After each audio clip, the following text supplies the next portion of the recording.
Eh bien salut tout le monde, c'est Let's Tech, j'espère que vous allez tous très bien. Et aujourd'hui on se retrouve pour une toute nouvelle vidéo. Alors, étant donné que c'est bientôt la semaine de la presse, et que dans un cadre d'un projet scolaire, nous faisons quelque chose dans notre classe, ça m'a donné l'idée d'une vidéo YouTube. Je remercie mes professeurs de m'avoir donné cette idée et de m'avoir donné assez d'informations pour pouvoir réaliser cette vidéo.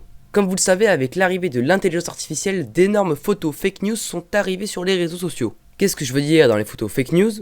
C'est-à-dire que des gens s'amusent à générer des images avec l'intelligence artificielle qui sont totalement fausses, pour aller ensuite après les publier sur les réseaux et créer un contexte qui n'a jamais existé. C'est pour ça qu'aujourd'hui je fais cette vidéo afin de pouvoir vous montrer comment savoir si une image est vraie ou fausse.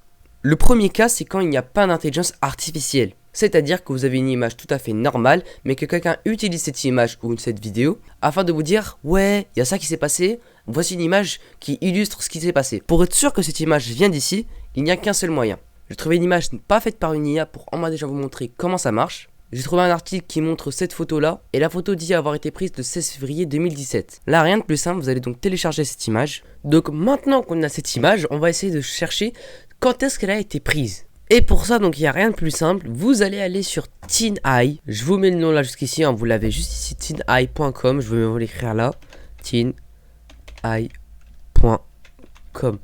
Vous avez le site, vous allez dessus. Une fois que vous avez ça, si l'image est sur un site internet, vous pouvez très bien entrer l'URL. Mais dans le cas où vous aurez téléchargé la photo, là vous faites upload. Donc bon là je l'ai pas affiché parce que je fais un enregistrement de l'application, mais vous allez glisser donc votre image. Et là vous allez pouvoir trouver la première fois que la photo a été mise sur internet. Alors essayez pas tout le temps d'être en premier, là comme vous voyez c'est un sponsor. Donc c'est à dire comme quoi il recommande le truc afin qu'il puisse être acheté. Mais si vous voulez trouver, c'est celui qui est ici. Et on voit que la photo est apparue sur internet pour la première fois le 11 octobre 2018. Donc l'info présente juste ici est totalement fausse. Si vous n'êtes pas sûr que c'est vrai, vous pouvez toujours encore scroller pour voir un peu les années. Là on voit ici par exemple que la photo était mise en 2017. Donc on revient un peu sur les traces. Et c'est la seule photo mise en 2017. Donc l'info est quand même fausse. Elle n'a pas été prise le 16 février 2017.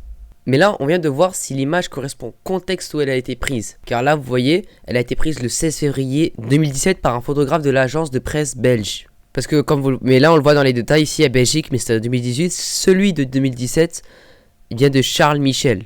Et ça vient de Twitter. Donc, vous pouvez très bien vérifier votre information avec ce site internet pour savoir quand est-ce qu'elle a été prise et d'où vient la photo. Mais pour ce qui est de l'intelligence artificielle, c'est tout autre chose. Comme vous le voyez, là, je vous l'affiche. Voici une photo où on voit Donald Trump en train de se faire arrêter. Vous pourrez directement penser peut-être que c'est vrai au vu du réalisme de l'image. On croirait vraiment que c'est réel. Sauf qu'en réalité, l'image a été générée par une IA. Et pour ça, là, c'est une technique un peu plus différente. Car cette fois-ci, on ne va pas utiliser TinEye pour savoir quand est-ce que la photo a été prise. Car TinEye va juste se contenter de prendre la même photo et d'analyser quand est-ce qu'elle a été prise. Mais là, cette fois-ci, on va utiliser Google Lens. Ou Google Images. Et étant donné que Google Images est récemment devenu Google Lens, c'est à peu près la même chose. Donc vous allez sur Google et vous allez trouver un petit appareil photo recherché par image. Vous cliquez dessus et là vous allez importer votre image. D'ailleurs j'aimerais juste prendre 2 minutes pour vous rappeler de pourquoi pas vous abonner à la chaîne, car une grande partie des gens qui regardent mes vidéos ne sont pas abonnés. Là je tourne ma vidéo le mercredi et le début de la vidéo a été tourné le mardi. Vous pouvez le voir, différents éclairages. Là, à l'heure où je tourne, on est 290 abonnés, 292. Et je pense bien qu'on va peut-être atteindre, qui sait, les 300 d'ici le moment où j'aurai posté la vidéo. Donc juste avant, franchement, merci si on atteint déjà ce cap. Et même si on l'a pas atteint, merci, parce qu'on va bientôt l'atteindre. Donc revenons à l'image que je vous ai montrée de Donald Trump. L'image est quand même assez réaliste. On peut y voir quelques défauts au niveau du lissage de l'image. On sent un peu de flou. Car cette image a été faite avec Midjourney V4. Récemment, d'autres mises à jour sont sorties pour rendre les trucs encore plus réalistes, mais c'est cette image qui a fait le plus parler d'elle. Donc là, vous allez donc sur Google Images et vous importez votre fichier. Donc, je vais prendre la photo de Donald Trump. Alors, faites gaffe quand même parce que comme vous le voyez, l'image ne doit pas dépasser 20 mots sur Google Lens. Si vous avez ce problème-là, n'hésitez pas en fait à tout simplement convertir votre fichier en JPG. JPG, c'est l'un des formats de photos qui prend le moins d'espace stockage. Donc là on va mettre une autre image dans Google Lens. La plupart des photos ressemblantes à celle-là est du même plan. On le voit là sur le côté, c'est le même plan avec l'image juste un chouïa plus écartée. Après pour ce qui est du reste des photos, ça n'a absolument rien à voir. Donc là on peut être sûr comme quoi ça a été fait par une intelligence artificielle, car on le voit au niveau du défaut de l'image et aussi sur le fait qu'il n'y ait pas d'autre plan. Et aussi sur le fait qu'il n'y ait pas d'autre plan de cette arrestation. Parce que si un événement pareil se serait passé et qu'il y aurait du monde autour, il y aurait plein de photos de différents plans qui auraient été prises. Une sur le côté, une à droite, d'une en haut, d'une d'en bas. Bon, d'une d'en bas ça m'étonnerait parce qu'il y a quand même le sol. Et comme vous pouvez le voir là, on trouve plein de sites internet qui montrent cette image et on peut le voir avec TinEye. Vous pouvez toujours essayer aussi, hein, c'est pas obligé mais ça rend toujours mieux aussi quand j'y pense.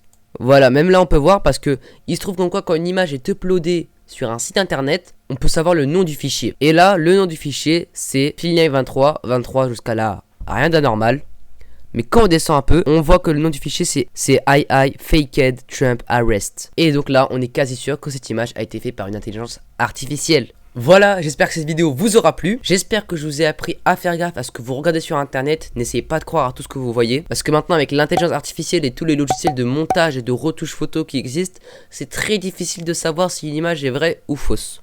En plus, vraiment, là c'était le sujet de la vidéo, mais l'intelligence artificielle est en constante évolution et ça devient de plus en plus inquiétant. Sur ce, moi je vous dis à ce week-end pour la vidéo news de la semaine. Je n'ai plus qu'une chose à vous dire. Restez comme vous êtes, restez des geeks. Peace.